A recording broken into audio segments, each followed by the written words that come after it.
Com reverência, gratos pela palavra de Deus, que nós temos a oportunidade de termos nesta noite, vamos ler o texto. A respeito dos dons espirituais, não quero, irmãos, que sejais ignorantes. Sabeis que outrora, quando éreis gentios, deixai-vos conduzir-vos aos ídolos mudos, segundo éreis guiados. Por isso vos faço compreender que ninguém que fala pelo Espírito de Deus afirma, anátema Jesus. Por outro lado, ninguém pode dizer, Senhor Jesus, senão pelo Espírito Santo. Ora, os dons são diversos, mas o Espírito é o mesmo. E também há diversidade nos serviços, mas o Senhor é o mesmo. E há diversidade nas realizações, mas o mesmo Deus é quem opera tudo em todos. A manifestação do Espírito é concedida a cada um, visando ao fim proveitoso. Porque a um é dada mediante o Espírito a palavra da sabedoria, e a outro segundo o mesmo Espírito a palavra do conhecimento, a outro no mesmo Espírito a fé, e a outro no mesmo Espírito dons de curar, a outro operações de milagres, a outro profecia, a outro discernimento de espíritos, a um variedade de línguas e a outro capacidade para interpretá-las. Mas um só e o mesmo Espírito realiza todas essas coisas, distribuindo-as como lhe apraz a cada um individualmente. Senhor, nós somos gratos porque o Senhor nos permite estar aqui nessa noite. O Senhor nos convocou como seus filhos para ouvirmos a Tua palavra e que Teu Santo Espírito quebrante os nossos corações, que nossas mentes e os nossos ouvidos estejam atentos àquilo que o Senhor tem para nos falar. Abençoe os meus irmãos por meio dessa palavra, e me abençoe e me capacite para que eu possa instruí-los da forma mais sábia e forma mais coerente possível. Que seu nome seja exaltado. Amém. Queridos, nos últimos anos, temos lidado com algumas crises no Brasil. Crise da economia, crise política, a crise da pós-modernidade, sendo que essa crise não é só no Brasil, é no mundo. Mas existe uma crise que se iniciou há alguns anos, que nos traz grande espanto, que é a crise do futebol brasileiro. Especialmente a do Brasileirão, e eu nem vou falar do estadual, que é uma vergonha. Isso é motivo de discussão. Pessoas que não entendem de futebol vão dizer que não existe crise no nosso futebol, mas existe. Seja por causa da seleção brasileira, com os últimos mundiais que nós queremos esquecer, ou seja por causa do seu time que não ganha um título nacional há mais de 30 anos, ou que nunca ganhou um mundial. Vocês entenderam? Até alguns anos atrás, por exemplo, o time Vasco da Gama era considerado o melhor time do mundo. Continua, só que não ganha mais título e tem 3 rebaixamentos na sua história. Existem várias discussões sobre qual é o verdadeiro motivo por que nós temos essa crise no nosso futebol. A má estrutura administrativa dos times, a má estrutura física, pouco investimento. Os jogadores já não são mais os mesmos. É verdade que nós não temos mais Ronaldos ou Rivelinos para poder abrilhantar o nosso futebol.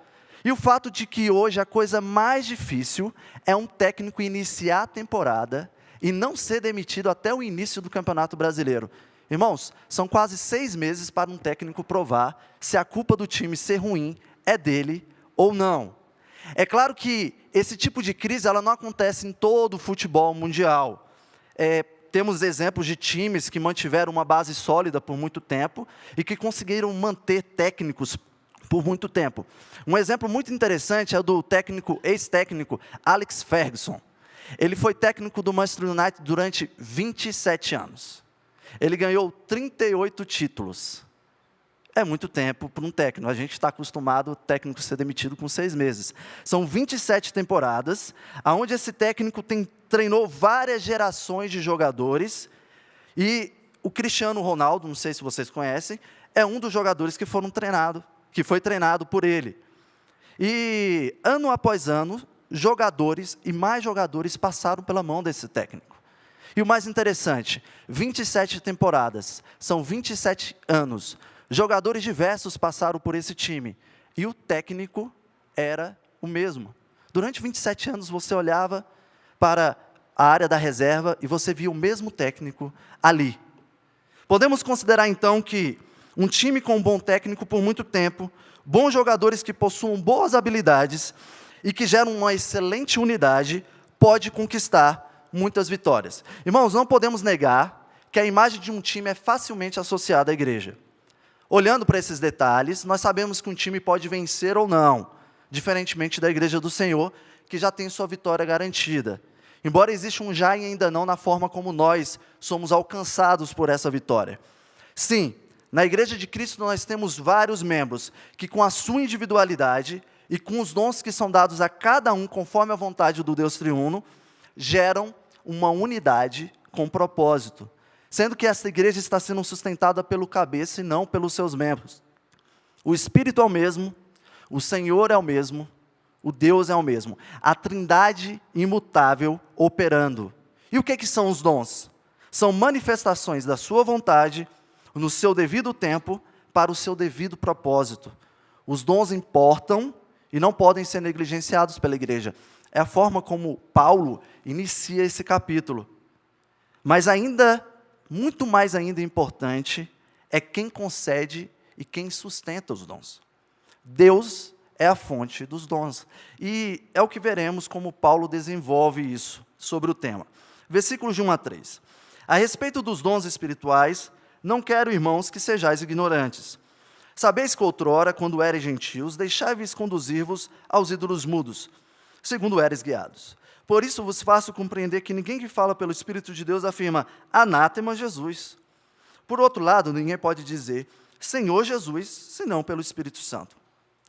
Paulo inicia o assunto discorrendo a má compreensão de alguns dos coríntios sobre os dons espirituais. Esse é o nosso primeiro ponto.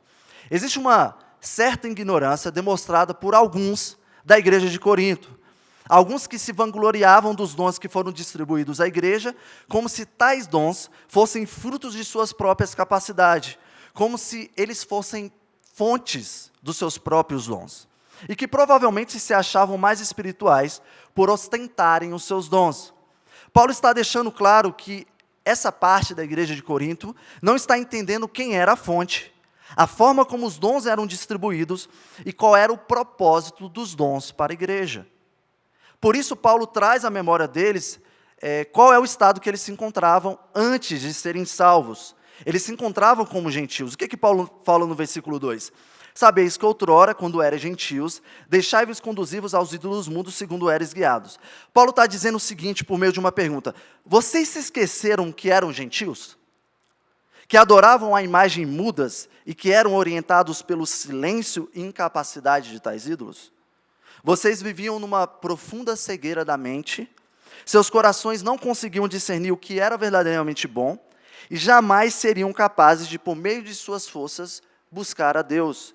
E aqui nós somos lembrados do que Paulo fala lá em Efésios 2, sobre essa distinção que ele fala, sobre a condição de gentios para a nova condição de novo nascimento.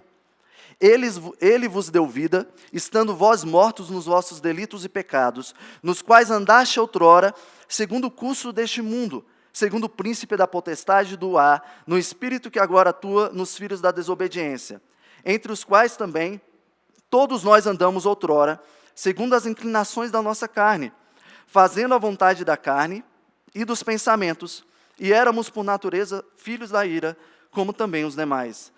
Mas Deus, sendo rico em misericórdia, por causa do grande amor que nos amou, e estando nós mortos em nossos delitos, nos deu vida juntamente com Cristo.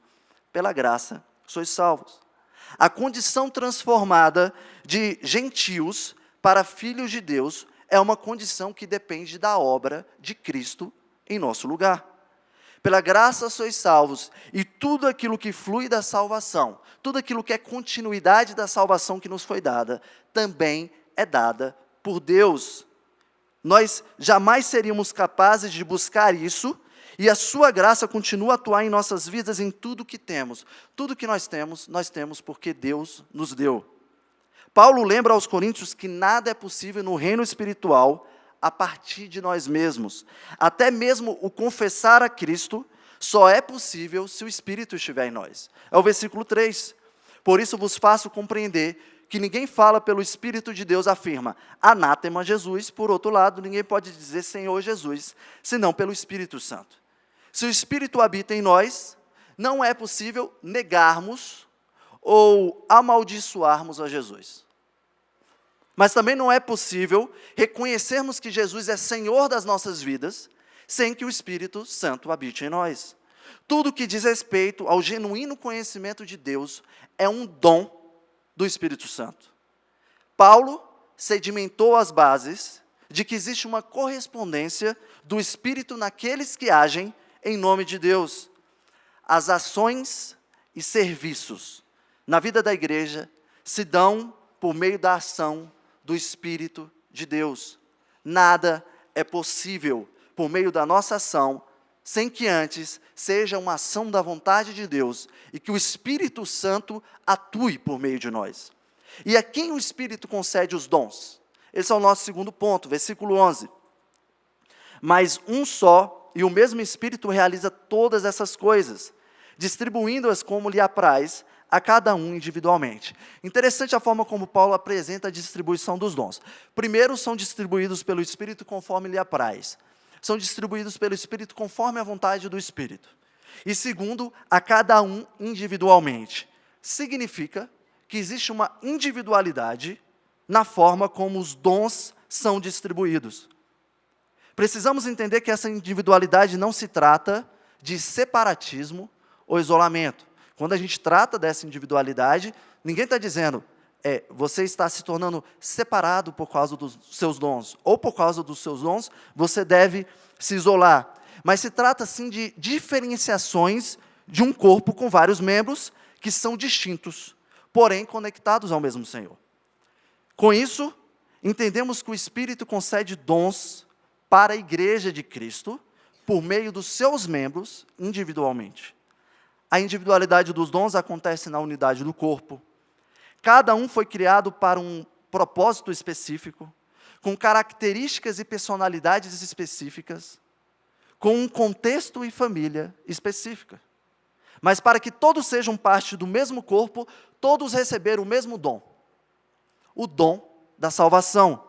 Este dom foi concedido por meio da fé, e esta foi concedida por meio do próprio Deus. Isso quer dizer que os dons espirituais são dados àqueles que foram alcançados pelo novo nascimento. Aqueles que foram transformados, esses são alcançados pelos dons distribuídos pelo Espírito Santo. Mas também precisamos entender que todos os homens nascem com habilidades naturais, que é o que por vezes nós entendemos como talentos. Todo ser humano é dotado por habilidades concedidas por Deus. Por isso nós precisamos ter um certo cuidado quando nós entendemos talentos e dons espirituais. Na lista de dons espirituais descritas no Novo Testamento, nós temos dons espirituais que se coincidem com habilidades naturais daqueles que recebem tais dons, sendo que essas habilidades também foram dadas por Deus. Temos dons espirituais que são dados extraordinariamente, e temos dons espirituais que são dados ordinariamente, em conformidade com o receptor dos dons, a partir de quem são e da forma como foram criados, com o propósito para o qual foram criados. Por exemplo, Paulo, em Gálatas, no capítulo 1, no versículo 15 e 16, ele declara que foi dotado para pregar desde antes do seu nascimento. Esse dom ele não foi exercido por Paulo plenamente até um determinado momento.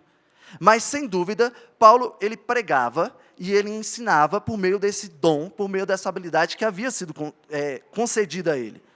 Mas sua pregação e o seu ensino recebeu uma nova dimensão, recebeu uma dimensão espiritual. Como diz Fred Zespel, ele tinha o dom, talento, desde o começo. Ele se tornou espiritual quando ele se tornou espiritual. Um homem espiritual é um cristão. Esta é a terminologia de Paulo em 1 Coríntios 2, 14 e 15. Seus dons, as suas habilidades naturais, que sem dúvida foram soberanamente dados também por Deus, se tornaram espirituais simplesmente porque ele se tornou espiritual. Uma boa ilustração para entendermos isso é o professor de escola bíblica dominical. Qual a diferença entre o que o seu professor de escola bíblica dominical faz no domingo e o seu professor de faculdade faz durante a semana? Existe uma diferença óbvia. A diferença é que o ensino do professor de escola dominical, ou do pastor, do presbítero, do diácono, embora o mesmo talento, dom, possa ser usado numa sala de aula secular, tem uma dimensão totalmente diferente. Este ensino é espiritual e ministra para a igreja.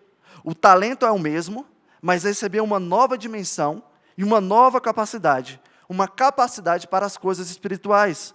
Muitos professores se tornaram espirituais no momento em que eles ganharam a capacidade para ministrar a igreja com o mesmo talento que já possuíam no momento que davam aula para os seus alunos em suas escolas. Este talento simplesmente se tornou aprimorado. A sua capacidade de servir a igreja se tornou uma capacidade de forma eficaz, se tornou espiritual. Isso não quer dizer necessariamente que todo dom espiritual é um talento que se tornou espiritual. Porque nós entendemos que existem os dons que foram dados extraordinariamente e os dons que foram dados ordinariamente. Os dons são dados pelo Deus triuno, conforme sua vontade, propósito, necessidade para a igreja e no seu determinado tempo. E nós veremos que alguns desses dons extraordinários hoje servem à igreja de forma ordinária. E quais os dons espirituais que Paulo apresenta na vida da igreja de Corinto? Esse é o nosso terceiro ponto, versículos de 8 a 10. Porque a um é dada, mediante o Espírito, a palavra da sabedoria, e a outro, segundo o mesmo Espírito, a palavra do conhecimento, a outro, no mesmo Espírito, a fé, e a outro, no mesmo Espírito, dons de curar, a outro, operação de milagres, a outro, profecia, a outro, discernimento de espírito, a um, variedade de línguas, e a outro, capacidade para interpretá-las. Paulo trata de dons que provavelmente estão presentes na igreja de Corinto. Cada dom é dado a cada um dos membros da igreja. Aqui ele amplia a ideia de individualidade na unidade. Uma pessoa, ela pode ter até mais de um dom, mas todos são alcançados por meio dos dons na vida da igreja. Paulo enfatiza essa variedade dos dons para que a igreja compreenda que os dons fazem parte e são importantes para o corpo, e que serviremos e seremos servidos por meio desses dons. Isso significa que não é permitido um isolamento por considerar o seu dom maior ou por considerar o seu dom melhor. E também nós somos lembrados da necessidade de vivermos esses dons no meio da igreja. O que Hebreus 10, 25 diz? Não deixemos de congregar-nos, como é costume de alguns. Antes, façamos admoestações, e tanto mais quanto vedes que o dia se aproxima. De quem você se lembra? Desigrejados. Não é possível que, diante da forma correta de pensar dons e vida como igreja, que nós possamos compreender ou possamos aceitar a ideia dos desigrejados. A forma correta de pensar dons, a forma correta de pensar a vida como igreja, são uma confrontação para os desigrejados. Os desigrejados são aqueles que consideram um modelo de igreja universal, sem a necessidade de uma comunhão local. O nosso querido presbítero Charles desenvolveu bem esse pensamento.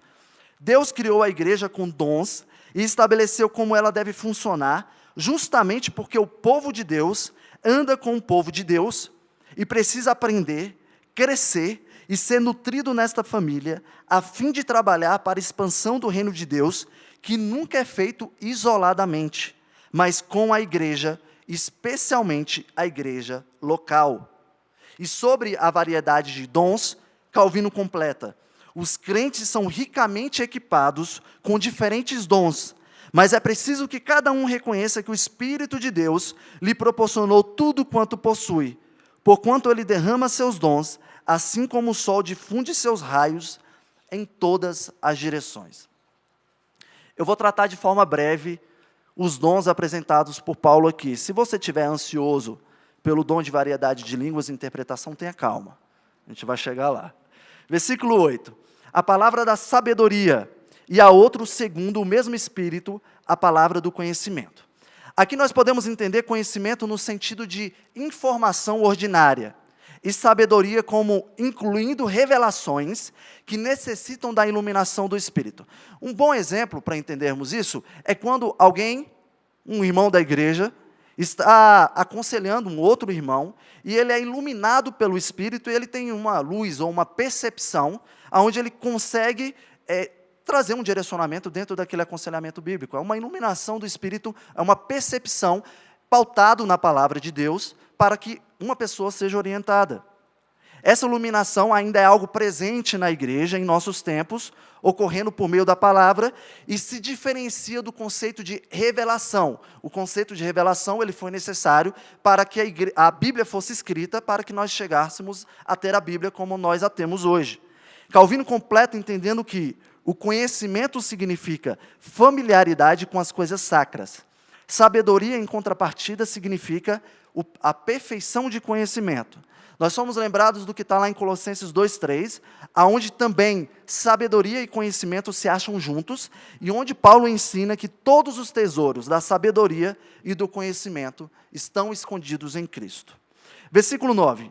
Há outro, no mesmo espírito, a fé. Este é o tipo de fé que não se limita a Cristo no sentido da sua redenção, no sentido da inteireza da sua redenção, justificação e santificação.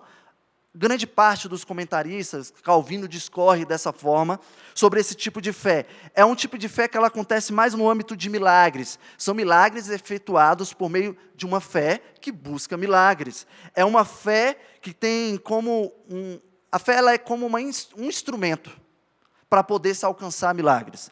Crisóstomo chamava esse tipo de fé de milagres. E no versículo 9 nós também temos dons de curar. As curas descritas no Novo Testamento serviam para sinais e prodígios, anunciando que o reino de Deus havia chegado. Também era uma validação da obra dos apóstolos, como continuidade da obra de Cristo. Porém, na época, o possuidor dos dons tinha permanência. Diferentemente de hoje, nós temos ocasionalidade. E a manifestação dos dons permanentes de cura foram mais intensos no primeiro século, que era a era dos apóstolos. Irmãos, curas ainda acontecem nos nossos tempos. Mas existe um meio dessas curas se manifestarem. É o momento em que nós oramos para que Deus manifeste a sua vontade por meio da cura, e também os meios ordinários, porque Deus capacitou médicos para que eles também sejam instrumentos na mão de Deus, para que Ele possa curar pessoas. Então, curas ainda acontecem em nossos tempos, mas essas curas acontecem de uma forma diferente da forma como acontecia na era apostólica. Versículo 10. Há outro, operações de milagres. Os comentaristas entendem como um poder que é exercido contra demônios, bem contra os hipócritas. Um comentarista discorre: assim, quando Cristo e os apóstolos, em toda a autoridade, subjugaram os demônios, ou os puseram em fuga, isto é operação poderosa. Outro exemplo nós temos feito por Paulo, quando ele traz a cegueira sobre um mágico, lá em Atos 13:11. E Pedro, quando ele faz Ananias e Safira caírem por terra mortos, simplesmente lhe dirigindo as palavras. Está lá em Atos 5, de 1 a 11. Portanto, os dons de cura e milagres são ambos canais de benevolência de Deus para conosco. Em sua severidade, porém, ele usa os milagres para a destruição de Satanás. Aqui vale o mesmo princípio do dom de cura. Cremos que por meio da oração dos crentes, Deus pode manifestar o dom de milagres conforme a sua vontade. No mesmo versículo 10, há outro, profecia.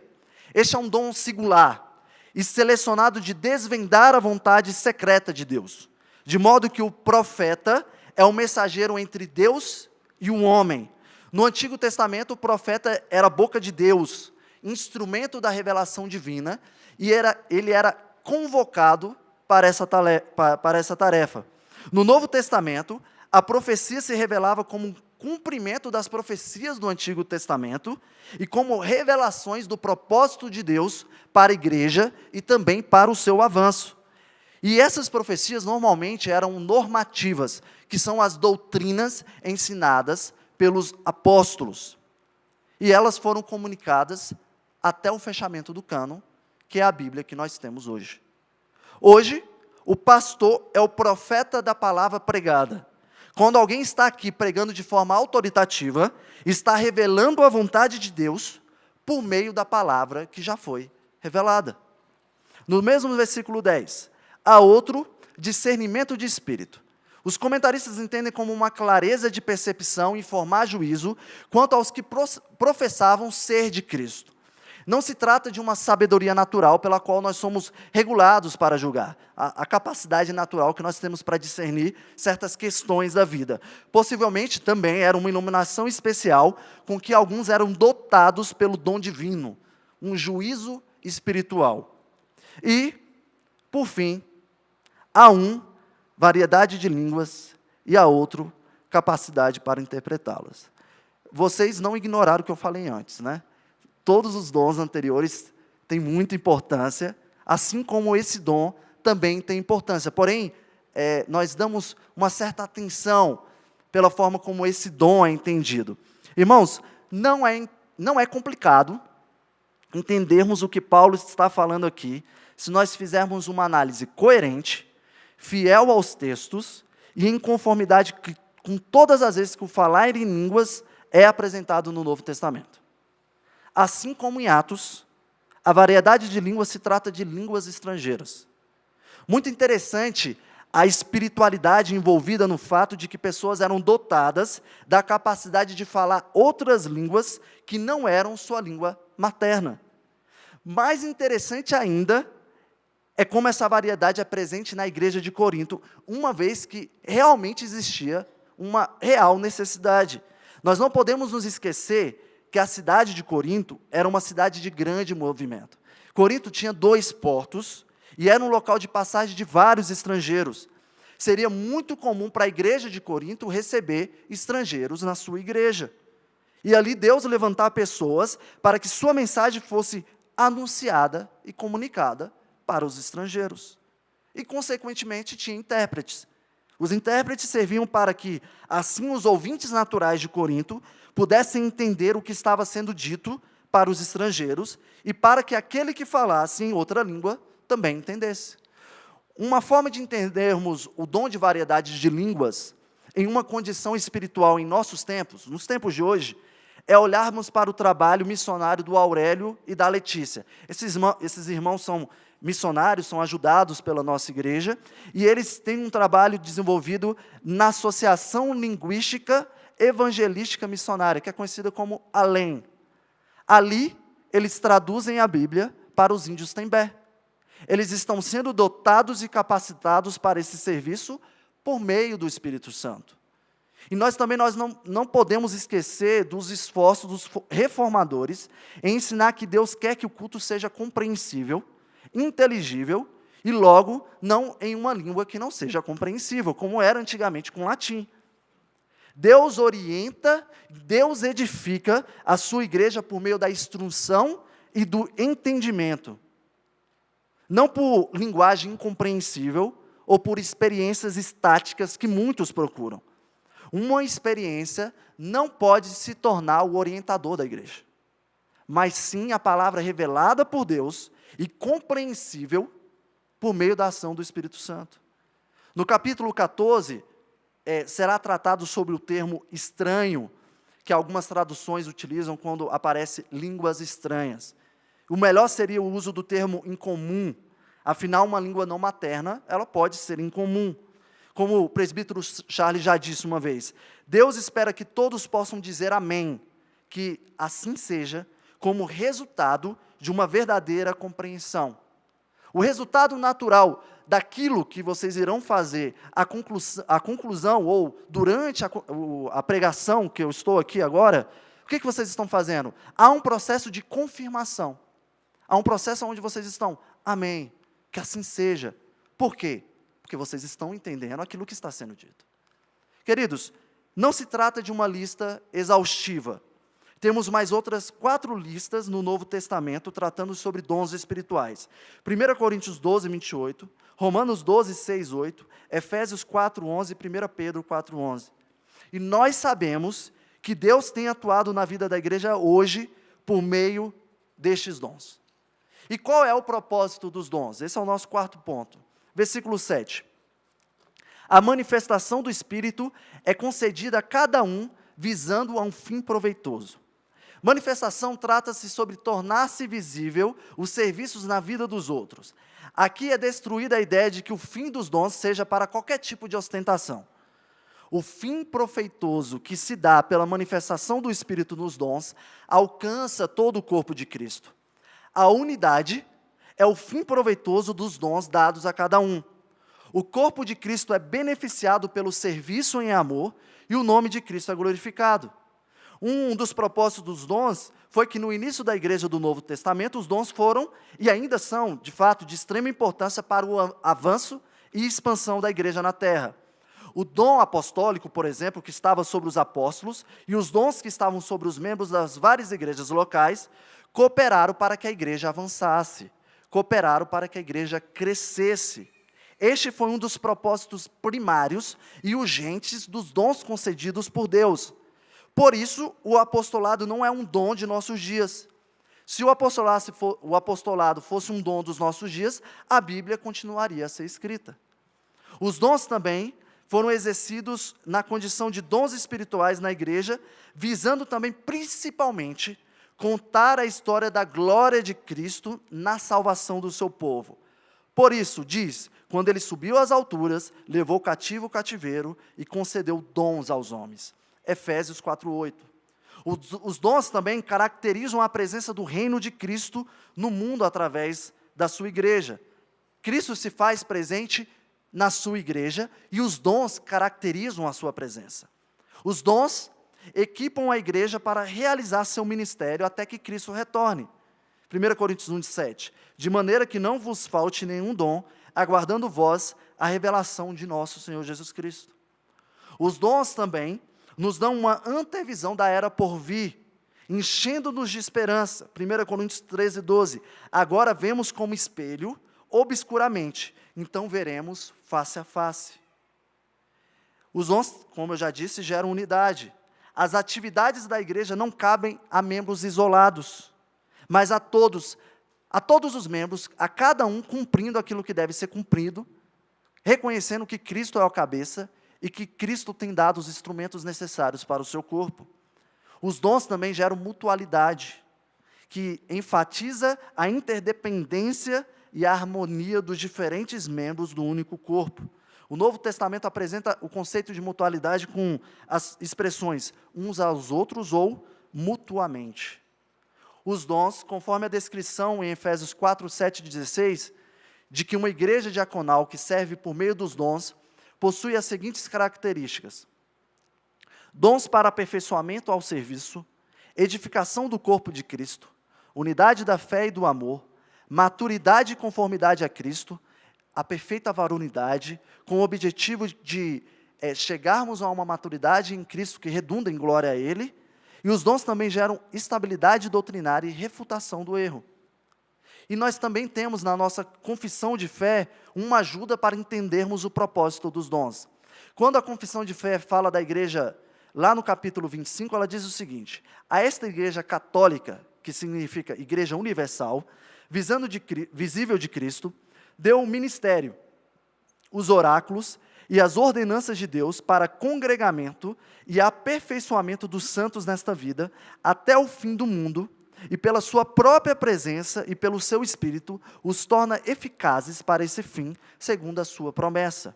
E quando a confissão de fé fala sobre a comunhão dos santos, no capítulo 26, ela diz o seguinte: todos os santos que pelo seu Espírito e pela fé estão unidos a Jesus Cristo, seu cabeça, têm com Ele comunhão nas suas graças, nos seus sofrimentos, na sua morte, na sua ressurreição e na sua glória. E estando unidos uns aos outros no amor, participam dos mesmos dons e graças e estão obrigados ao cumprimento dos deveres públicos e particulares que contribuem para o seu mútuo proveito, tanto no homem interior como no homem exterior. Todos nós somos, fomos, estamos, continuamos a ser beneficiados pelos dons na vida da igreja. E é comum o erro de muitos de nós nos considerarmos como membros sem função no corpo, pessoas sem dons e pessoas que não possuam nada para oferecer para a igreja. Irmãos, isso é mentira. Isso, como o presbítero Cláudio diz, é chamar Deus de mentiroso, porque a palavra de Deus está dizendo que Deus distribui dons à igreja. E nós precisamos confiar que todos nós, todos vocês que estão sentados aqui, foram dotados por dons dados por Deus. Todos nós que fomos chamados para sermos parte da igreja, todos nós que fomos convocados para nos tornarmos membros do corpo, temos habilidades, dons dados por Deus. Nós podemos entender a forma como os dons se manifestam por meio da forma de servir na igreja de duas formas. O serviço, ele pode ser executado por meio de atividades estabelecidas na comunidade local, como uma ação dos seus dons. São as atividades que nós temos. SAP, você tem atividade da mesa de som, você tem atividade da segurança. É uma forma de você exercer dom e serviço na vida da igreja. Mas também o serviço pode ser uma forma de reação, quando nós entendemos nossa participação efetiva na vida da igreja. É quando nós servirmos por estarmos presentes com o que somos e com o que nós temos a oferecer. Sabe, irmão, quando você vai para o GF, a sua presença é um serviço para essa igreja. Quem você é, a forma como você se relaciona, é um serviço para essa igreja. A forma como você participa do discipulado feminino, a forma como você participa do discipulado masculino. Entendam, é necessário escala para participar dessas coisas? Não. E aí eu faço a pergunta, é necessário escala para servir em amor uns aos outros? Você não vai falar assim, bom, hoje eu vou colocar na escala quem eu vou servir em amor. O serviço é uma ação no qual nós nos apresentamos em amor, no qual nós oferecemos quem nós somos e no qual nós oferecemos aquilo que nós temos. Não se trata somente de uma escala, mas sim de uma relação de servir sendo servido. Todos temos com que servir e precisamos discernir como servir e aonde. Irmãos, eu gosto muito de futebol. Vocês perceberam que eu comecei a pregação com futebol, né? Eu fui criado com meu pai jogando futebol todos os sábados. Meu pai tem 68 anos, ele joga futebol até hoje, praticamente com as mesmas pessoas há mais de 40 anos. E praticamente todos os sábados, meu pai me levava para poder assistir o jogo. E eu ficava olhando para aquilo, falando, quando que vai ser meu dia de entrar nesse campo? Eu era pequeno, ele me colocava lá de lado para eu ir treinando, mas eu ficava olhando, um dia eu vou entrar nesse campo. E sabe o que aconteceu?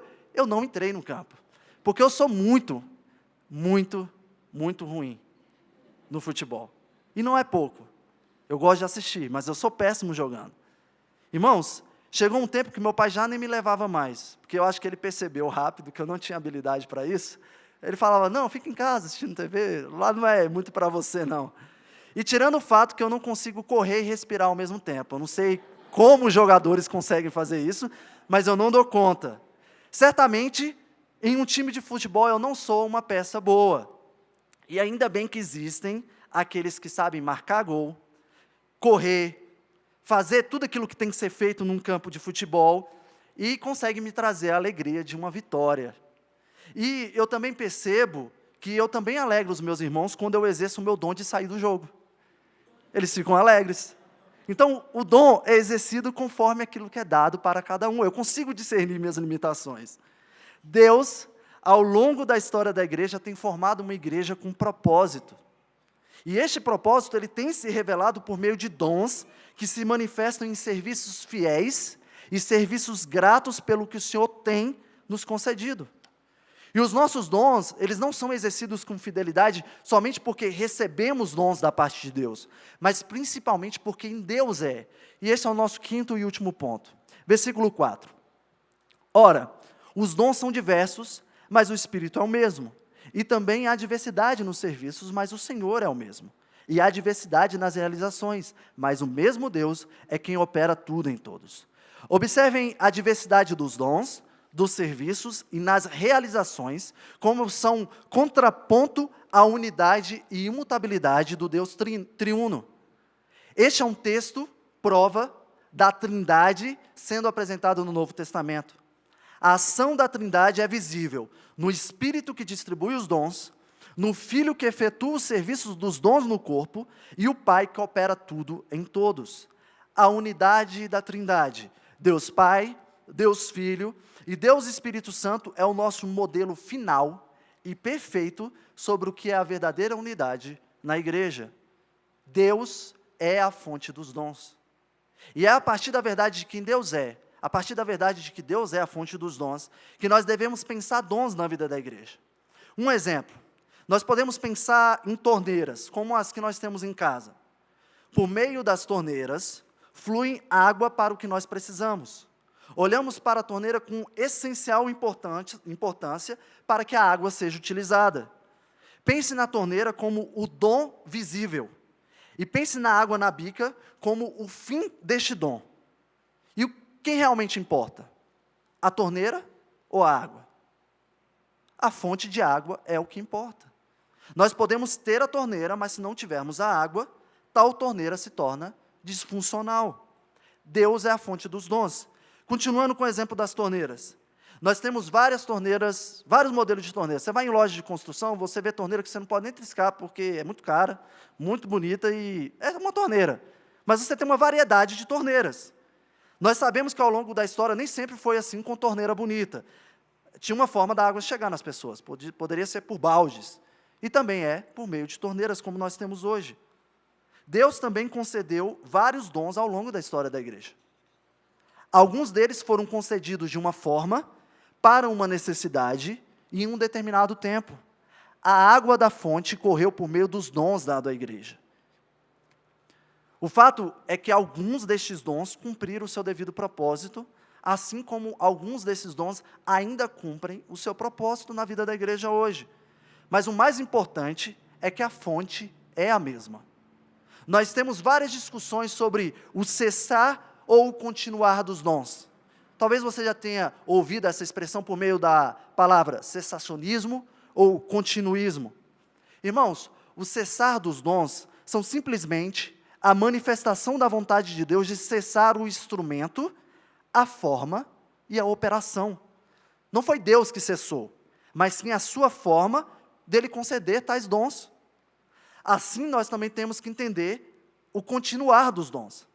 Não há continuidade em todos os dons distribuídos no início da igreja, mas há continuidade no Deus, que é o mesmo.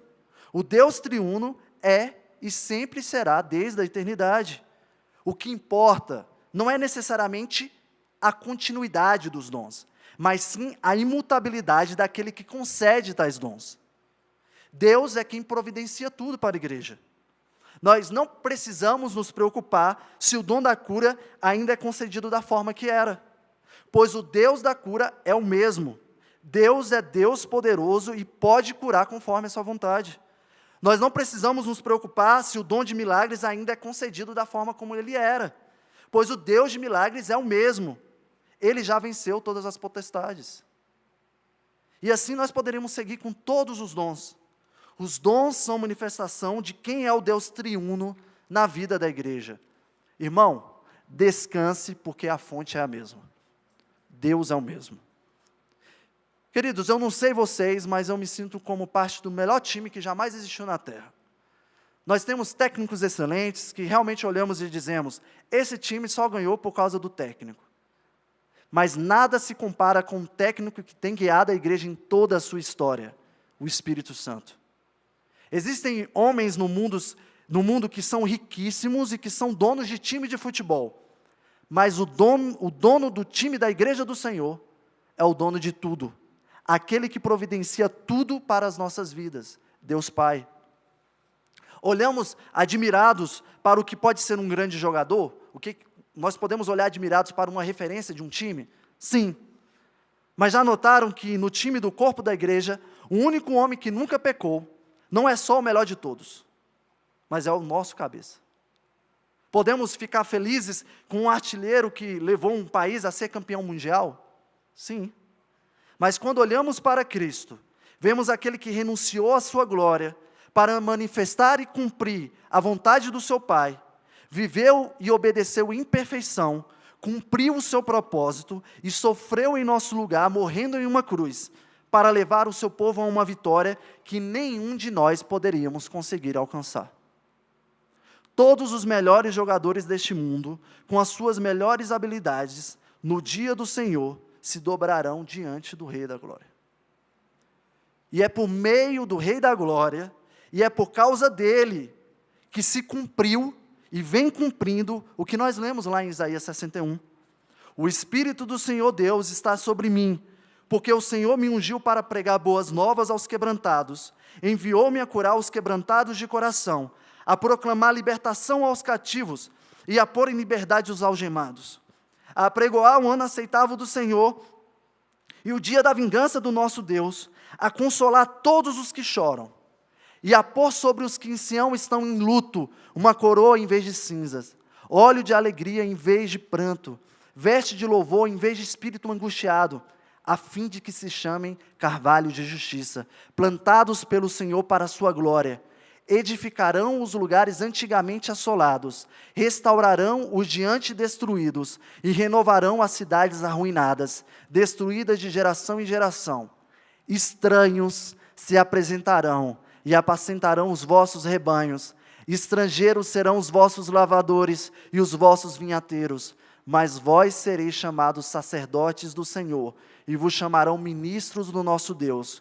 Comerei as riquezas das nações, e na sua glória vos gloriareis. Irmãos, nós somos parte do melhor time do mundo, porque Deus é a fonte. Vamos orar? Senhor, nós te louvamos porque Tu és a fonte. Nós sabemos a forma como o Senhor tem sustentado a sua igreja, a forma como o Senhor tem concedido dons e a forma como o Senhor tem capacitado a cada um de nós para servirmos ao Senhor. Mas não fomos nós que trouxemos a igreja até aqui. Não fomos nós que sustentamos a igreja até aqui. Foi o Senhor com o seu poder, com a sua glória e com a sua misericórdia. Nós somos gratos porque o Senhor é o mesmo. Nós somos gratos porque Tu és imutável.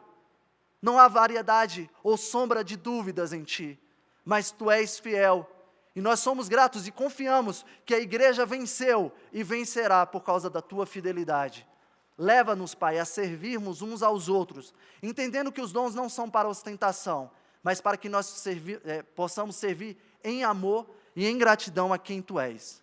Nós oramos e Te exaltamos, em nome de Jesus. Amém. Irmãos, vamos nos colocar em pé para cantarmos essa belíssima canção.